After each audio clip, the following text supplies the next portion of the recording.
నమస్తే అండి. నమస్తే. రామారావు గారు, ఇప్పుడు ఏదైనా ఒక ఘనత సాధించామనుకోండి, దానికి చిహ్నాలు ఏంటి? అవార్డ్స్, రివార్డ్స్, ఇవన్నీ. వాటిని క్యాలిక్యులేట్ చేసుకుంటూనే మన స్థాయి పెరుగుతుందా తగ్గుతుందా అని చూసుకుంటూ ఉంటారు. ఇప్పుడు తెలుగు సినిమా పాటకి ఆస్కార్ వచ్చింది. ఆస్కార్ అనేదే ప్రప్రథమమైన అంకం. అదే లాస్ట్ వన్. అంతకు మించిన అవార్డు ఇంకోటి ఏమైనా ఉందా? అలాంటి అవార్డు మన తెలుగు చలనచిత్ర సీమను వరిస్తే ఇండస్ట్రీ వాళ్ళందరూ ఏమయ్యారండి? ఎక్కడున్నారు? కుటుంబ సభ్యులు కంగ్రాచులేషన్స్, అభినందనలు అని చెప్పుకోవడం తప్పితే ఏ డైరెక్టర్ నుండి కానీ లాస్ట్కి జబర్దస్త్ ఆర్టిస్టులు చిన్న చిన్న దానికి స్పందిస్తూ ఉంటారు కదా, వాళ్ళ దగ్గర నుంచి కానీ ఎక్కడి నుంచి ఒక కంగ్రాచులేషన్స్ కానీ అభినందనలు కానీ ఎక్కడా లేదు. సో కొంతమంది అభిప్రాయపడుతున్నారు తెలుగు సినిమా ఇండస్ట్రీ అంతా నిద్రపోతుందా అని. నిద్రపోతుందా, మెలకుగానే ఉందా? ఏం మెలకుగా ఉందో నిద్రపోతుందా? కానీ ఈ ఆస్కార్ అవార్డు విషయంలో ఒక మొట్టమొదటిసారిగా అపశృతి దొరికిందమ్మా. అర్థమైందా? ఆస్కార్ అవార్డు రాకముందే ఒక అపశృతి. షోర్మ మాటలు నా గ్యాప్ వస్తుంటాయి అన్నమాట. క్లాప్ కొట్టగానే ఫ్లాప్ కొడతారు ఇండస్ట్రీ వాళ్ళు, క్లాప్ కొట్టగానే ఫ్లాప్ కొడతారట. అది నైజం, ఇండస్ట్రీ నైజం. ఆస్కార్కి అవార్డు రాకముందే ఏం చెప్పారు? 80 కోట్లు ఖర్చు పెట్టారయ్యా దీనికి అన్నారన్నమాట. అది అపశృతే కదా. ఆస్కార్ అవార్డు రాలేదు, ఏమీ చేయలేదు. చేయకముందే 80 కోట్లను వీళ్ళొక మాట వాళ్ళొక మాట వీళ్ళొక మాట వాళ్ళొక మాట మొత్తానికి పెద్ద గలాభా అయిపోయింది. అంత అవసరమ్మా మన ఇండస్ట్రీలోనూ? ఈ విషయంలో మాత్రం రామ్ గోపాల్ వర్మ చాలా మంచి మాట చెప్పాడమ్మా. అరే 80 కోట్లు ఆఫ్టర్ ఇది. అది ఫారినర్కి అయితే ఒక హాలీవుడ్ సినిమాకి ఆస్కార్ ఖచ్చితంగా వస్తా అనుకుంటే వాడు 1000 కోట్లు ఖర్చు పెడతాడు. వాడు ఆస్కార్ విలువ వాళ్ళకి తెలుసు అని చెప్పాడు. అలాగా ఈ 80 కోట్లు ఖర్చు అయిపోయింది, నీ అమ్మ మూడు నా అమ్మ మూడు అని చెప్పేసి రకరకాలుగా వాళ్ళ తాలూకు భాష పాండిత్యం అంతా ఉపయోగించి మాట్లాడుకున్నారన్నమాట. తర్వాత ఎవరన్నా పోనీ ఆయనకి అంటే ఫస్ట్ మనం ఏం ఎక్స్పెక్ట్ చేస్తాం?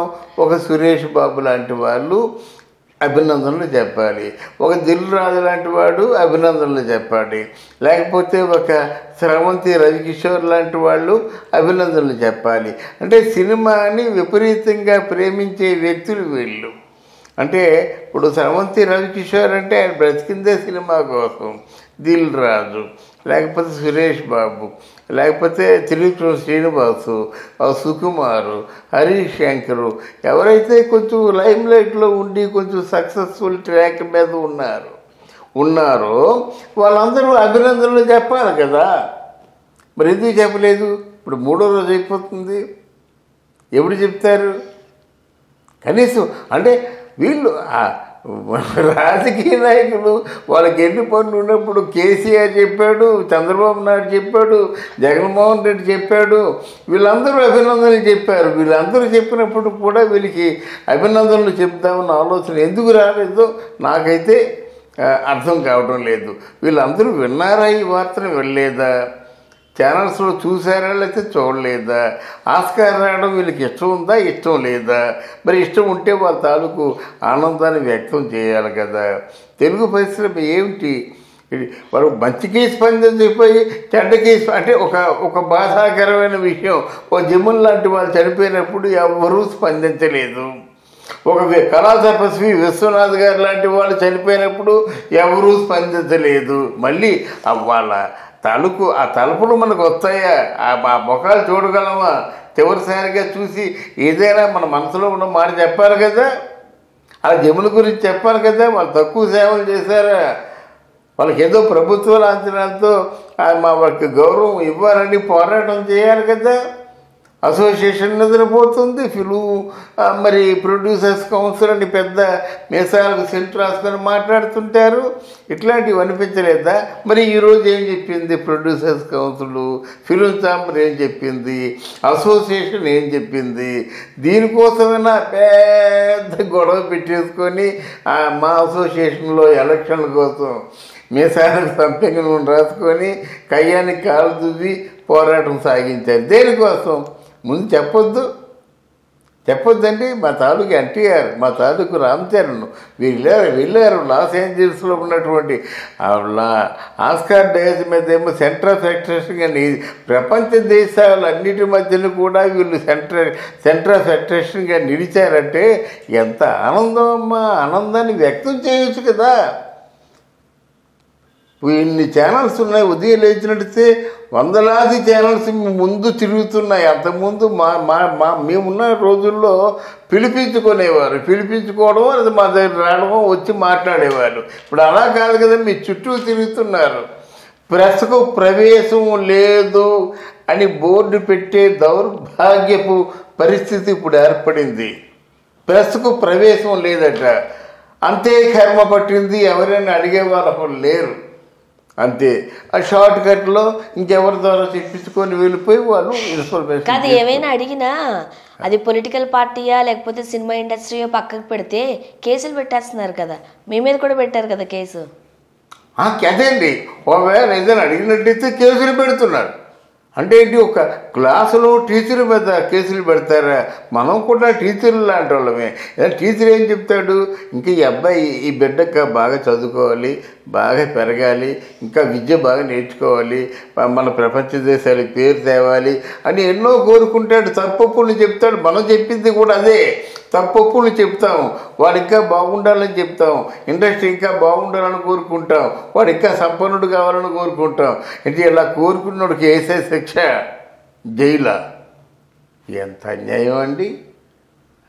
నేను వెళ్ళి కూర్చున్నా అక్కడ సైబర్ క్రైమ్లో.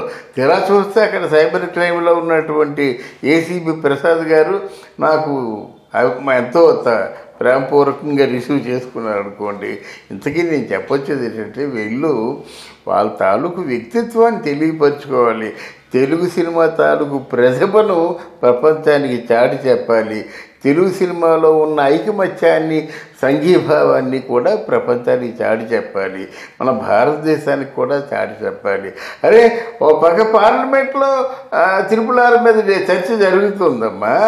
మోడీ గారు మాట్లాడుతున్నారు, అమిత్ షా గారు మాట్లాడుతున్నారు, మిగతా వాళ్ళందరూ మాట్లాడుతున్నారు. అందరూ మాట్లాడి కాంగ్రెస్ పార్టీ ఖర్గే గారు మాట్లాడుతున్నారు.